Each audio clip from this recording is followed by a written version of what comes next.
ওম জয়ন্তী মঙ্গলা কালী ভদ্ৰকালী কপালিনী দুৰ্গা শিৱা ক্ষমাধাত্ৰী সহা সদা নমস্তুতে। নমস্কাৰ। আজি কালী পূজা।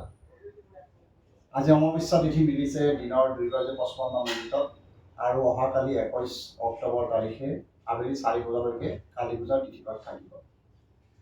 আজিৰ এই কালী পূজাৰ তাৎপৰ্যখিনি এনেকুৱা হয়, আচলতে প্ৰতি ভাদ মাহৰ কৃষ্ণপক্ষৰ চতুৰ্দশী তিথিত ভগৱান শিৱই আমাৰ পূৰ্বজ প্ৰেতসকলক পৃথিৱীলৈ অৱতৰণ কৰিবলৈ বা তেওঁলোকক য'তে ত'তে বিচৰণ কৰিবলৈ এটা সুবিধা কৰে। আৰু যোৱাকালি 19 তাৰিখে দিনৰ আবেলি 1:55 পিছত চতুৰ্দশী তিথি লাগিছিলে। আজিও এই মুহূৰ্তলৈকে মই এই কথাখিনি কোৱাৰ আগ মুহূৰ্তলৈকে চতুৰ্দশী তিথি চলি আছে। অৰ্থাৎ কাতি মাহৰ অমাৱস্যা তিথিটোক ভূত চতুৰ্দশী হিচাপে ধৰা হয়। আৰু এই ভূত চতুৰ্দশীৰ দিনা ভগৱান শিৱই আমাৰ পূৰ্বজসকলক পুনৰ আমন্ত্ৰণ জনায় তেওঁলোকৰ অজমাদি লোকলৈ বা যমলোকলৈ। আৰু আজি এই কালী পূজাৰ দিনা বিশেষতঃ পোহৰৰ শাৰী শাৰী লাইন, দীপাৱলী, দীপ মানে পোহৰ, আৱালী মানে শাৰী শাৰী লাইন কৰি পোহৰ প্ৰজ্বলিত কৰা হয়।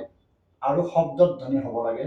আগতে তপধ্বনি হৈছিলে, কিছুমান অৰ্গেনিক প্ৰাকৃতিকভাৱে উৎপাদিত কিছুমান শব্দেৰে শব্দধ্বনি কৰিছিলে। আৰু এই শব্দধ্বনিত আমাৰ যিমানসকল প্ৰেত পুৰুষ বা আমাৰ পূৰ্বজসকল যিসকলে পৃথিৱীলৈ অৱতৰণ কৰিছিলে আৰু প্ৰেতপক্ষৰ সময়ত আমাৰ সকলোৰে ঘৰে ঘৰে নিশ্চিত হৈ যিসকলে সনাতন সংস্কৃতিক বিশ্বাস কৰে তেওঁলোকে জানিব, প্ৰেতপক্ষৰ সময়ত আমি আমাৰ পূৰ্বজসকলৰ নামত জল তৰ্পণ পিণ্ডদান কৰাইছিলোঁ। সেই সময়ত তেওঁলোক আমাৰ পৰিয়ালত আহে বুলি ধাৰণা কৰা হয়। তাৰপিছতো কিছুদিন পৃথিৱীতে বিচৰণ কৰি থাকে। আৰু আজি অৰ্থাৎ ভূত চতুৰ্দশীৰ দিনা যোৱাকালি শিৱই তেওঁলোকক আমন্ত্ৰণ জনায়। আৰু কালী পূজাৰ নিশা পোহৰত আমাৰ যে দীপাৱলী মানে দীপৰ আৱালী শাৰী শাৰী লাইনৰ এই পোহৰত তেওঁলোকে ওপৰলৈ গতি কৰে। লগতে শব্দধ্বনি এইকাৰণেই কৰিব লাগে, এই শব্দত তেওঁলোক ওপৰলৈ যায় বা ইয়াত শব্দ কৰি দিলোঁ মানে এটা যেনেকৈ আমি কিছুমান শুভ সংকেত পূজা এখনত বহিলে আমি ঘণ্টা এইটো শিলিঙাটো বজাওঁ বা শংখটো বজাওঁ, দবা বজাওঁ, এনেকুৱা ধৰণৰ শব্দ যিবিলাক ভগৱানৰ শব্দ বা বাদ্যযন্ত্ৰ, ঠিক তেনেদৰে কিছুমান তপধ্বনি যিবিলাক বৈদিক কথাই আছিল, সেই তপধ্বনি ফুটালেও আমাৰ এই যি নিগেটিভ বা আমাৰ যিসকল প্ৰেতসকল তেওঁলোকে ওপৰলৈকে গতি কৰে বুলি এটা ধাৰণা কৰা হয়। প্ৰসংগত ক'ব ওলাইছোঁ কালী মানে কি বা কালী পূজাৰ তাৎপৰ্য। কালী পূজা সম্বন্ধীয় বিভিন্ন ধৰণৰ তাৎপৰ্য আছে। তৎসত্ত্বেও এটা সাধাৰণভাৱে ক'বলৈ ওলাইছোঁ। দাৰুক নামৰ এজন অসুৰ আছিল, যিজন অসুৰে ব্ৰহ্মদেৱৰ পৰা বৰদান পাইছিলে কোনো পুৰুষৰ হাতত মৃত্যুবৰণ নকৰাৰ। আৰু সেই বৰদানতে মহীয়ান হৈ দাৰুকে পৰৱৰ্তী সময়ত ইন্দ্ৰ ৰাজ্য পৰ্যন্ত দখল কৰিবলৈ গৈছিলে। ইন্দ্ৰ ৰাজ্য দখল কৰিব যোৱাত ইন্দ্ৰই ভয়াৰ্ত হয় ব্ৰহ্মাৰ ওচৰত ইয়াৰ উপায় বিচাৰি যায়। আৰু ব্ৰহ্মদেৱে তেতিয়া কয় যে দাৰুকে মোৰ পৰা বৰদান পাই থৈছে, তেওঁ কোনো পুৰুষৰ হাততে মৃত্যুবৰণ নকৰে। তেতিয়া সেই দিয়াখিনি পাই ইন্দ্ৰদেৱে অন্য দেৱতাসকলৰ সৈতে একোজন ছলনাময়ী নাৰীৰ ৰূপ ধাৰণ কৰিলে। আৰু সেই নাৰীৰূপী ইন্দ্ৰ বা অন্য দেৱ দেৱতাসকলে দাৰুকৰ লগত প্ৰতি আক্ৰমণ কৰিবলৈ ধৰিলে। কিন্তু এই প্ৰতি আক্ৰমণতো দাৰুকক পৰাস্ত কৰিব নোৱাৰিলে, কাৰণ এওঁলোক হৈছে ছলনাময়ী নাৰী, তেওঁলোক পুৰুষৰ পৰা হোৱা নাৰী। সেয়েহে তেওঁলোকে আৰু পলয় পত্ৰণ কৰি এবাৰ বিষ্ণুৰ ওচৰলৈ গ'লে ইয়াৰ উপায় বিচাৰি। বিষ্ণুৱে কয় তোমালোকে একদম একেবাৰে শিৱৰ ওচৰলৈকে যোৱা, শিৱ ভগৱানে নিশ্চয় তোমালোকক উপায় দিব।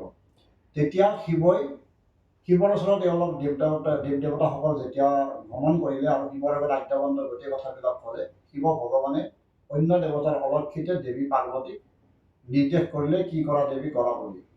আৰু তেতিয়া দেৱী দুৰ্গা বা সেই পাৰ্বতীয়ে শিৱৰ তৃতীয় নয়নেৰে এই অলক্ষিতে দেৱতাৰ অলক্ষিতে তেওঁ তৃতীয় নয়নেৰে নহয়, অলপ কথাখিনি মোৰ খাপচৰা লাগিছে। তেতিয়া ভগৱান শিৱৰ নিৰ্দেশ মৰ্মে দেৱীয়ে শিৱৰ গাত সন্নিহিত হ'ল আৰু সোমাই গৈ ইয়াতে আচলতে শিৱৰ নীলকণ্ঠ আছিল। সাগৰ মন্থনৰ সময়ত শিৱ বিষ পান কৰাৰ ফলত, সেই শিৱই বিষ পান কৰাৰ ফলত এইখিনি জেগা নীলকণ্ঠ হৈ আছিল, কলাবৰণীয়া হৈ আছিল। আৰু দেৱীয়ে এইখিনি জেগাৰ পৰাই এটা অদ্ভুত বিকৃত ৰূপ ধাৰণ কৰি শিৱৰ তৃতীয় নয়নেৰে ওলাই আহিলে। আৰু সেয়াই কৰাল বদনা কালী। আৰু সেই কালীয়ে পৰৱৰ্তী সময়ত দাৰুককে আদি কৰি বিভিন্ন অসুৰসকলক বধ কৰিলে আৰু দেৱৰ দেৱীৰ বিবস্ত্ৰ ৰূপা সেই কালী দেৱীয়ে সেই অসুৰসকলৰ মুণ্ডৰ মালা কৰি পিন্ধিলে আৰু লাজ নিবাৰণৰ কাৰণে এই অসুৰসকলৰ হাতবিলাক কাটি কাটি তেওঁ বস্ত্ৰ হিচাপে পৰিধান কৰিলে। আৰু এনেকৈ ক্ৰমশ তেওঁ খঙাল ৰূপ ধাৰণ কৰি গোটেই পৃথিৱী কম্পমান হৈ পৰিল। আৰু তেওঁক এতিয়া শান্ত কৰোৱাৰ উপায় একো বিচাৰি নাপায় ভগৱান শিৱৰ ওচৰত পুনৰ গ'ল দেৱতাসকল যে দেৱী মাক শান্ত কৰা কেনেকৈ কৰা। তেতিয়া ভগৱান শিৱই দেৱী সেই কালী স্বৰূপা বা কালী ৰূপ ধাৰণ কৰা সেই দেৱীৰ চৰণৰ তলত সোমাই গ'ল আৰু দেৱী কালীৰ অলক্ষিতে শিৱ ভগৱানৰ ৰূপত তেওঁৰ ভৰিখন পৰে। আৰু ভৰিখন ইয়াত পৰাৰ লগে লগে দেৱীয়ে দেখিলে এয়া যেন তেওঁৰ স্বামী স্বয়ং ভগৱান শিৱ। গতিকে তেতিয়া তেওঁৰ লাজত দেৱী মাৰ মুখেৰে জিভাখন ওলাই আহিলে। আৰু সেয়ে আমি কালী মাক জিভাখন ওলাই থকা অৱস্থাত এটা বিকৃত ৰূপত দেখা পাওঁ। এয়াই কালী পূজাৰ অন্য এটা কাহিনী মাত্ৰ, কিন্তু কালী সম্বন্ধীয় আৰু বিভিন্ন প্ৰবাদ আছে। মই জনা প্ৰবাদ এটা আপোনালোকৰ ওচৰত দাঙি ধৰিলোঁ। নমস্কাৰ।